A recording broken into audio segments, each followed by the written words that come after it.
Hello दोस्तों, आपका हमारे चैनल RKGS स्टडी में स्वागत है। जैसा कि हम हिमालय का अध्ययन कर रहे हैं, तो अभी तक हिमालय के बारे में हमने मुख्य हिमालय में 3 पार्ट थे। आपको मैंने बताया था, ग्रेट हिमालय, मिडिल हिमालय और शिवालिक।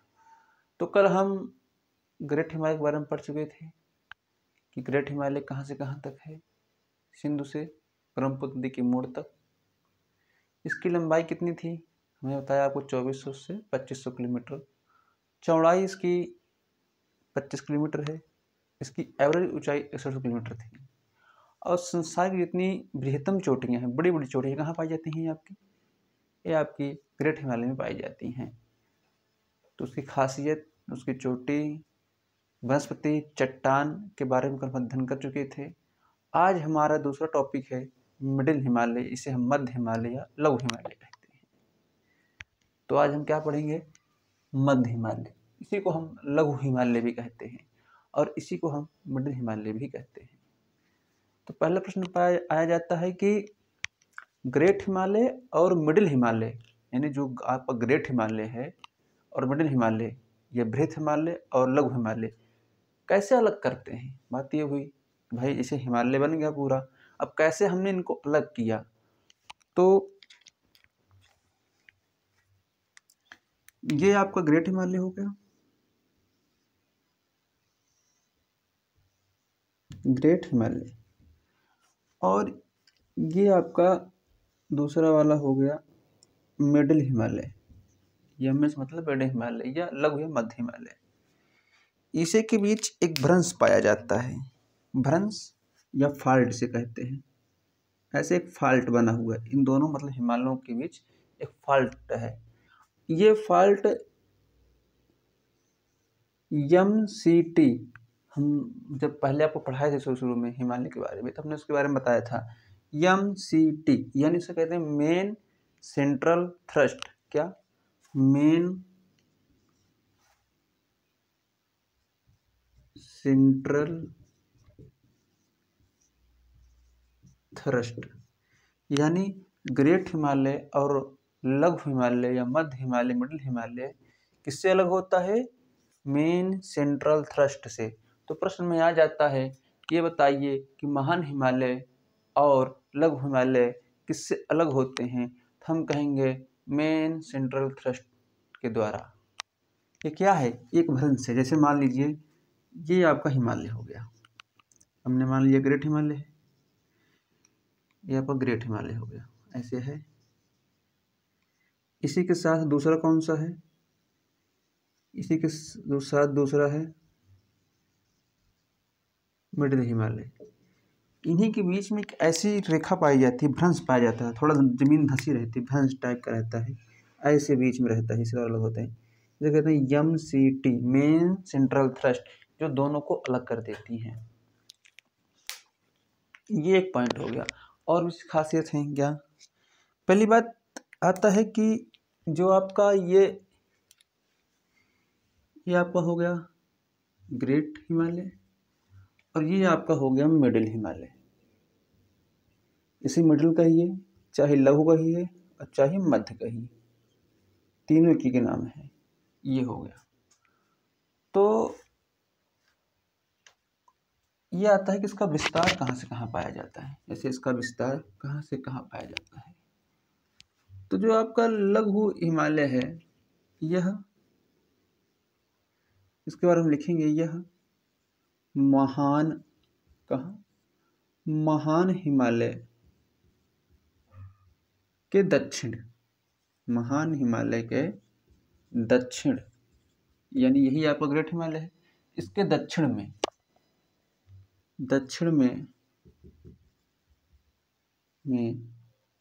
पाया जाता है। दूसरा, इसका विस्तार कहाँ से कहाँ तक है? दूसरा आ गया इसकी लंबाई,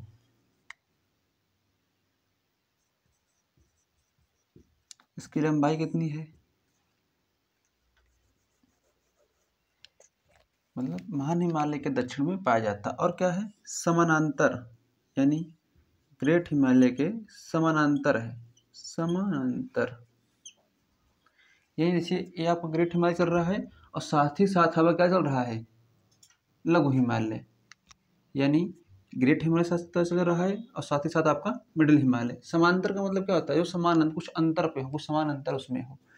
तो यही हम इसके बारे में बताएंगे। दूसरा, इसकी ऊंचाई कितनी है, इसकी हाइट कितनी है। हाइट या ऊंचाई लिख दीजिए हिंदी में सीधा, इसकी ऊंचाई पूछ लेगा। इसकी चौड़ाई और इसकी लंबाई, तीन चीज। लंबाई, चौड़ाई, ऊंचाई हमने उल्टा लिख दिया है। तो लंबाई इसकी कितनी है, इसकी लंबाई 2400 से किलोमीटर लगभग, मतलब कुछ कम ज़्यादा है। दूसरा, इसकी चौड़ाई कितनी है, इसकी चौड़ाई 60 से 80 किलोमीटर। यानी कि जो ये वाला है ये कितना था, 25 के आस ही पास था। यानी जो आपका ग्रेट हिमालय है इसकी चौड़ाई थोड़ा कम है और जो लघु हिमालय है इसकी चौड़ाई क्या है, ज़्यादा है। दूसरा, इसकी ऊंचाई, तो हमने बताया संसार की जो बृहत्तम चोटी है कहाँ पाई जाती हैं, ग्रेट हिमालय पर। लेकिन जो आपका मिडिल हिमालय है, जो आपका लघु हिमालय है, यह क्या है, ये चौड़ाई में कम है। यानी यह ऊंचाई में कम है, चौड़ाई में तो ज़्यादा है उससे, लेकिन ऊंचाई में कम है। इसकी जो चोटियाँ हैं लगभग, इसमें ऊंचाई जो पाई जाती है वो आपकी 3000 से 4000 मीटर औसत मान लिया जाता है। मतलब 3000 से 4000 मीटर के बीच में ही पाई जाती है। दूसरा,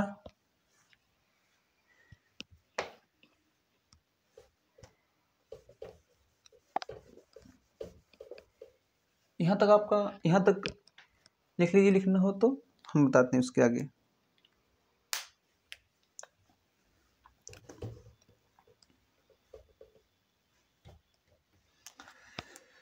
दूसरा, जो आपका यह तो लघु हिमालय, मध्य हिमालय है, इसको विभिन्न प्रदेशों में विभिन्न नामों से जाना जाता है।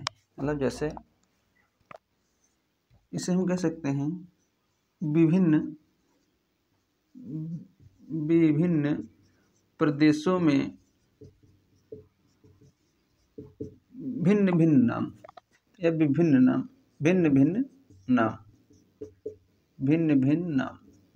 यानी इसके अलग प्रदेशों में इसके अलग अलग नाम हैं। जी बिल्कुल, आप कहेंगे हाँ हमको पता ही नहीं, पता बहुत लोगों को पता भी होगा। तो जैसे यह जो श्रेणी है, ये यहाँ से लेकर यहाँ तक, बीच में काट दीजिए, जो यहाँ से यहाँ तक है, जो यहाँ से यहाँ तक की श्रेणी है, इसे हम कहते हैं पीर पंजाल। क्या कहते हैं, पीर पंजाल श्रेणी। अब आपको पता पीर पंजाल श्रेणी किसका भाग है, तो मध्य या लघु हिमालय का। दूसरा, ये आपका कहाँ है, जम्मू एंड कश्मीर, जम्मू एंड कश्मीर में। दूसरा आपका आता है धौलाधर श्रेणी। कौन सी, धौलाधर,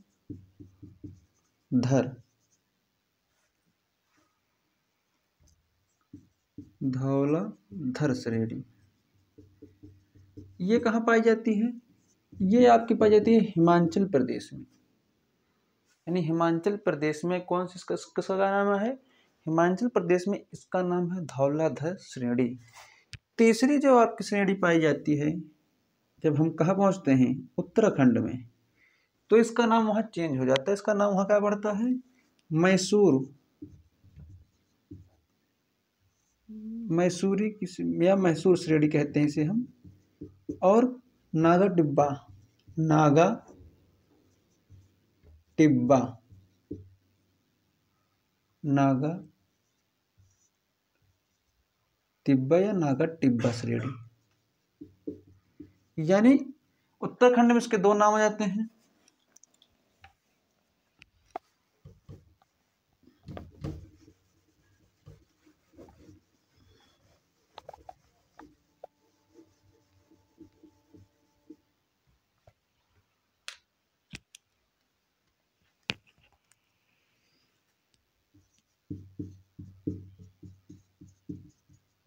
नागा टिब्बा श्रेणी।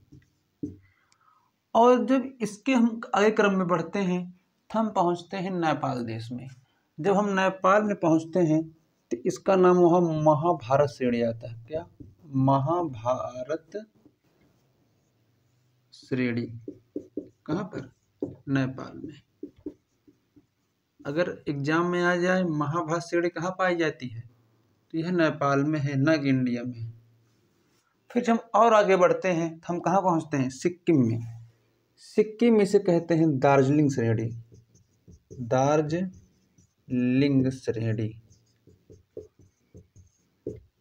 दार्जिलिंग श्रेणी। तो यह इसके क्रम है, यह इसके क्रम है। तो कौन कौन से, यानी लघु या मध्य हिमालय क्रम क्या है अलग अलग स्टेटों में। जब हम जम्मू कश्मीर में पहुंचते हैं इसे किस नाम जाने जाते हैं? पीर पंजाल श्रेणी। यानी पूछ लेगा पीर पंजाल श्रेणी किस हिमालय का भाग है, तो हम कहेंगे यह लघु हिमालय का भाग है। यह लघु हिमालय ही है, भाग नहीं, ये लघु हिमालय ही है। बशर्ते इसका जम्मू कश्मीर हम पीर पंजाल श्रेणी इसका नाम देते हैं। फिर जब हम हिमाचल में पहुंचेंगे तो हिमाचल में इसका नाम चेंज हो जाता है। वहाँ इसका नाम क्या है? धौलाधर श्रेणी। धौलाधर श्रेणी। फिर जब हम उत्तराखंड में पहुंचते हैं, कहाँ? यूके मतलब उत्तराखंड में पहुंचते हैं तो यहाँ पर मैसूर श्रेणी और नागा टिब्बा श्रेणी पड़ती है। और जब हम आगे नेपाल देश में पहुंचते हैं तो वहाँ महाभारत नाम की एक श्रेणी पड़ती है। कौन सी? महाभारत श्रेणी। कहाँ पाई जाती है? नेपाल में। और हम अगले प्रदेश में यानी सिक्किम में पहुंचते हैं तो वहाँ इसका नाम क्या है? दार्जिलिंग श्रेणी। दार्जिलिंग श्रेणी। तो एग्जाम में ऐसे पूछ लेगा, दे देगा वो क्रम वाइज उल्टा पुल्टा करके, पहले ये बाद में ये बाद में, कहेगा इसे उत्तर से दक्षिण सजाइए या पश्चिम से पूर्व सजाइए, तो हम इसी क्रम में लिखेंगे तो सजा लेंगे। तो यही है विभिन्न प्रदेशों में इसके विभिन्न भिन्न इसके नाम हैं। किसके? लघु हिमालय के। और घाटियां, घाटियों का निर्माण, घाटियों का निर्माण। तो जैसे हमने बताया इधर आपका क्या हो गया? इधर आपका महान हिमालय हो गया, इधर आपका महान हिमालय हो गया, और बीच में वह क्या हो गया? बीच में लघु हिमालय हो गया। तो इनके बीच, इसे हमने बताया ना, जब दो पर्वत क्या हुए, जब दो पर्वत थोड़ा दूर दूर हुए तो बीच में क्या हुआ? बीच में कुछ मैदान टाइप का बना, जैसे कि हमने क्या कहा? घाटी। घाटी। तो जैसे इन दो पर्वतों के बीच कुछ घाटियां बनी, तो उन घाटी को हमने क्या नाम दिया? देखते हैं। तो जैसे यहाँ हम पहुंचेंगे, कहाँ पर? जब हम पहुंचेंगे आपके पीर पंजाल श्रेणी में, तो यही एक घाटी बनती है, इसको हम कहते हैं कश्मीर घाटी। कौन सी घाटी? कश्मीर घाटी। यानी प्रश्न में आ जाएगा कि कश्मीर घाटी किन दो हिमालयों के बीच पाई जाती है, तो हम कहेंगे महान और लघु हिमालय के बीच पाई जाती है। या लघु हिमालय नहीं रहेगा, पीर पंजाल रहेगा तो हम दोनों मार सकते हैं। यानी ग्रेट हिमालय और पीर पंजाल श्रेणी के बीच कौन सी? कश्मीर घाटी पाई जाती है। और जब हम आगे जाएंगे तो हमें फिर प्रश्न मिलेगा क्या? जब हम यहाँ पहुँचेंगे तो यहाँ भी एक घाटी पाई जाती है, इसे हम कहते हैं कांगड़ा की घाटी। कांगड़ा घाटी। कहाँ? धौलाधर और ग्रेट हिमालय के बीच, या मध्य और ग्रेट हिमालय के बीच कौन सी? कांगड़ा घाटी। कुल्लू घाटी, कुल्लू भी पाई जाती है, और लो स्पीति भी आपकी पाई जाती है। फिर जब हम और आगे चलेंगे तो हमको एक और श्रेणी मिलती है, कौन सी? मैसूर श्रेणी या नागा टिब्बा श्रेणी। मैसूर श्रेणी और नागा टिब्बा श्रेणी। जब यहाँ हम पहुँचेंगे तो यहाँ भी एक घाटी पाई जाती है, उसे हम क्या कहते हैं? मैसूर घाटी। मैसूर घाटी। फिर जब हम नेपाल में चलते हैं तो कौन श्रेणी? महाभारत श्रेणी, और इधर आप ग्रेट हिमालय, इसके बीच पाई जाती है काठमांडू घाटी। कौन सी? काठमांडू मांडो घाटी। फिर जब हम सिक्किम में पहुंचते हैं तो इन दो पर्वतों के बीच एक स्थान पाया जाता है, यहाँ पर भी, इसे हम कहते हैं दार्जिलिंग घाटी। दार्जिलिंग श्रेणी भी है और दार्जिलिंग घाटी भी है और दार्जिलिंग चाय भी है। दार्जिलिंग घाटी, दार्जिलिंग घाटी।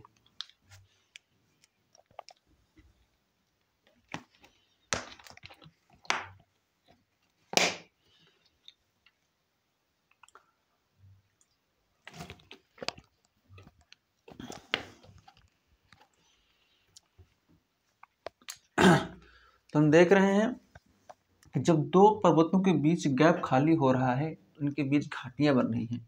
और ये घाटियां क्या हैं? घाटियां बहुत ही प्रसिद्ध हैं। जैसे आप आज तक ध्यान रखें, कश्मीर घाटी कहाँ पाई जाती है? पेपर में आ गया, हो गया।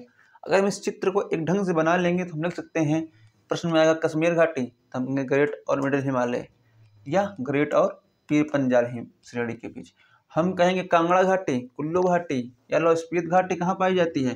हम कहेंगे धौलाधार और ग्रेट हिमालय के बीच। फिर आ गया मैसूर श्रेणी, नागा टिब्बा श्रेणी, तो हम कहेंगे कहाँ पाई जाती है? तो हम कहेंगे ग्रेट और मैसूर श्रेणी के बीच। फिर क्या आ गया आपका?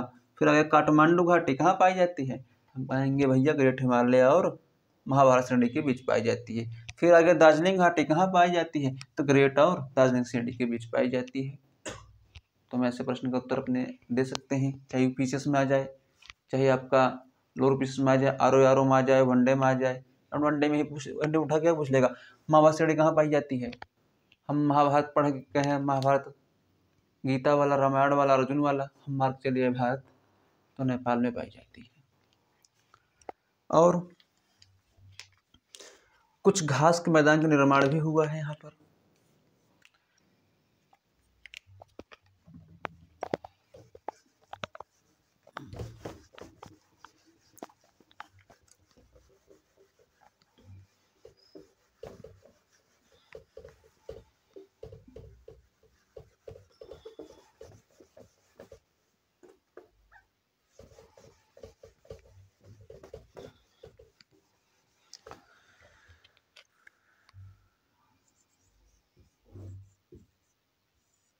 घास के मैदान, जी बिल्कुल, घास के मैदानों का निर्माण भी हुआ है।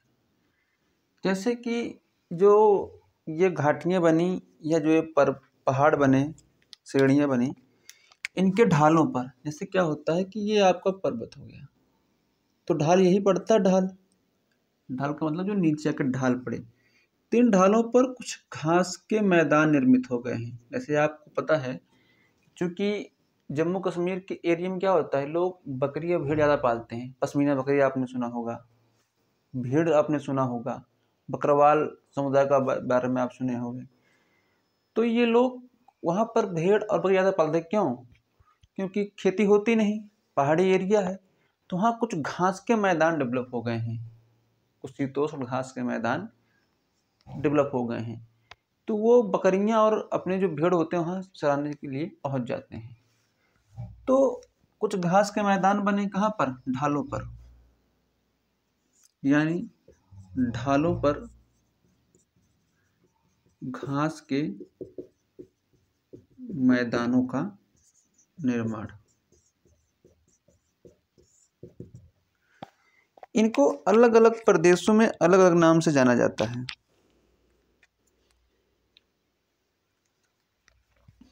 जैसे जम्मू कश्मीर,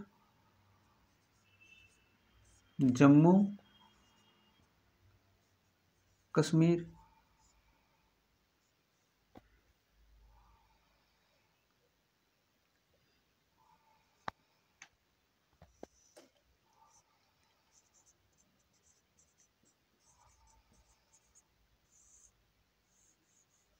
उत्तराखंड। जैसे जम्मू कश्मीर में हम क्या कहते हैं? मर्ग। जम्मू कश्मीर का नाम मर्ग पड़ता है, मर्ग। और उत्तराखंड में इसके दो नाम पड़ते हैं, क्या? बुग्याल और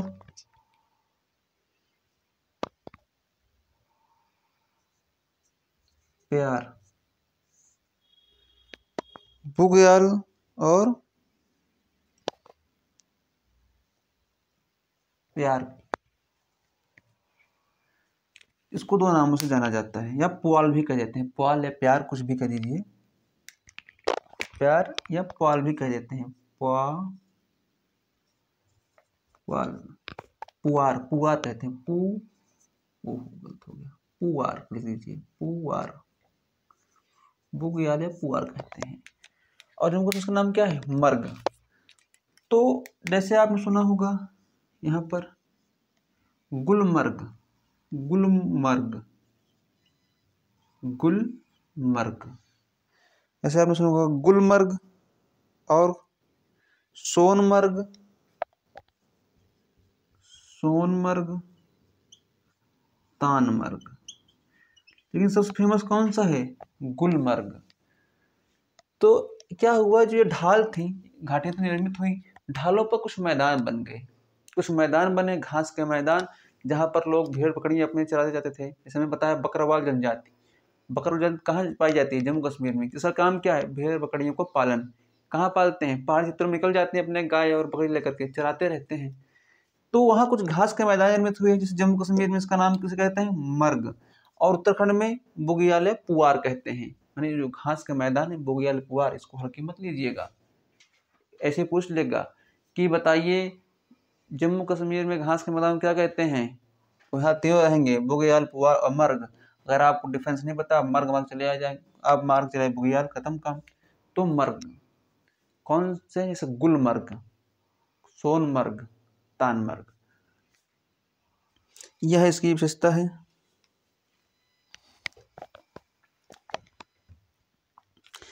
और इन्हीं पहाड़ियों पे कुछ हिल स्टेशन बने हैं आपके, क्या है, हिल स्टेशन, कुछ पर्यटन स्थल और हिल स्टेशन आपके हैं, पर्यटन स्थल और हिल स्टेशन, हिल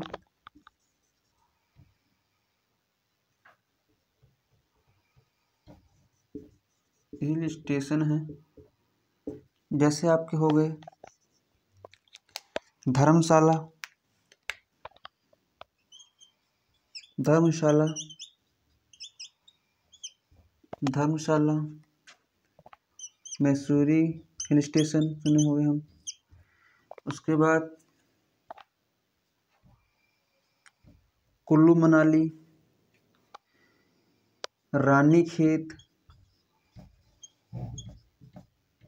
रानीखेत, और कौन कौन से हैं आपके, नैनीताल, नैनीताल आदि। यानी यहीं पर कुछ आपके प्रसिद्ध पर्यटन स्थल और क्या हैं, हिल स्टेशन है, जैसे रानीखेत, मैसूरी, नैनीताल, धर्मशाला, ये सब। तो यह आपकी क्या है, यह आपके मध्य हिमालय की खासियत है। यानी अगर मध्य हिमालय में प्रश्न कहीं से आएगा तो यहीं से आपका आएगा। तो कैसा प्रश्न बनेगा, प्रश्न कैसा बनेगा आपका, प्रश्न आपका बनेगा ये बताइए मध्य हिमालय जो है कहाँ से कहाँ तक पाया जाता है। तो हम क्या कहेंगे, यह हिमालय यानी ग्रेट हिमालय के दक्षिण में उसके समांतर ही उसके साथ ही साथ पाया जाता है। इसकी लंबाई पूछ लेगा तो 2400 किलोमीटर के लगभग आसपास, चौड़ाई 60 से 80 किलोमीटर यानी ग्रेट हिमालय से ज़्यादा है, ऊंचाई 3000 से 4000 किलोमीटर, 3000 से 4000 मीटर इसकी ऊंचाई है। और पूछ लेगा इसके अलग अलग प्रदेशों से अलग अलग नाम कौन कौन से। जब हम जम्मू कश्मीर में पहुँचेंगे तो पीर पंजाल पीपी श्रेणी, जैसे हम आगे जाएंगे हिमाचल में धौलाधरा श्रेणी, जैसे हम उत्तराखंड में पहुँचेंगे तो मैसूरी और नागा टिब्बा श्रेणी, फिर जैसे हम और आगे पहुँचेंगे नेपाल में महाभारत श्रेणी, फिर जैसे हम आगे और जाएंगे कहाँ, सिक्किम में दार्जिलिंग श्रेणी पाई जाती है। उसके बाद इन श्रेणियों के मध्य में क्या हुआ, इन दो हिमालयों के मध्य में घाटी का निर्माण हुआ। जम्मू कश्मीर में कश्मीर घाटी, कश्मीर घाटी पूछ लेगा, कश्मीर घाटी किन किन श्रेणियों में पाई जाती है, तो हम कहेंगे ग्रेट हिमालय और फिर पंजाब श्रेणी की, महान हिमालय और लघु हिमालय मध्य हिमालय के बीच। फिर जब हम हिमाचल में जाएंगे तो कुल्लू कांगड़ा आपकी मिल जाती है। जब हम आगे और जाएंगे उत्तराखंड में मैसूरी घाटी मिल जाती है। जब आगे हम और जाएंगे आपके नेपाल में पहुंचेंगे तो काठमांडू घाटी मिल जाती है। फिर जब आगे हम और जाएंगे दार्जिलिंग में तो दार्जिलिंग घाटी मिल जाती है। सिक्किम में दार्जिलिंग श्रेणी अलग है और दार्जिलिंग घाटी अलग है, यह दोनों चीज़ें अलग हैं। और दार्जिलिंग चाय भी अलग है। तो नाम एक ही है दार्जिलिंग की, उसकी क्या है, उसकी क्वालिटियाँ अलग अलग हैं। और क्या पूछ लीजिएगा, और आपका आ जाएगा कि इनके बीच घास के मैदान, हम कहेंगे जम्मू कश्मीर में मर्ग पाए जाते हैं, उत्तराखंड में बुग्वाल और पुआर पाए जाते हैं। तो उसे गुलमर्ग, सोनमर्ग, तानमर्ग। पर्यटन स्थल कौन कौन से हैं, धर्मशाला, मैसूरी, रानीखेत, नैनीताल, स्पीति इत्यादि पाए जाते हैं। तो ये आपका मध्य और लघु हिमालय, बस इतना ही रहा। और पूछेगा वनस्पति, मान लो पूछ लिया कि मध्य या लघु हिमालय में कौन सी वनस्पति पाई जाती है, तो हमने क्या बताया, ये थोड़ा मिडिल में पड़ता है। जो मिडिल में पड़ेगा, चूँकि उतनी बर्फ रहेगी भी नहीं, जैसे ये क्या है, थोड़ा और हम आगे आ जाते हैं तो पूरा शीतोष्ण तो है नहीं, फिर पंजाब के पास तो है नहीं कि वहाँ काई और इलाके इन सब पैदा हों, ये थोड़ा कम पड़ जाता है। तो यहाँ उष्ण और शीतोष्ण, उष्ण और शीतोष्ण दोनों वनस्पतियाँ पाई जाएंगी, शीतोष्ण वनस्पति पाई जाएंगी। ठीक, उष्ण और शीतोष्ण वनस्पति यहाँ पर पाई जाएंगी। यहाँ इतना है, आप लिख लीजिए, स्क्रीनशॉट ले लीजिए।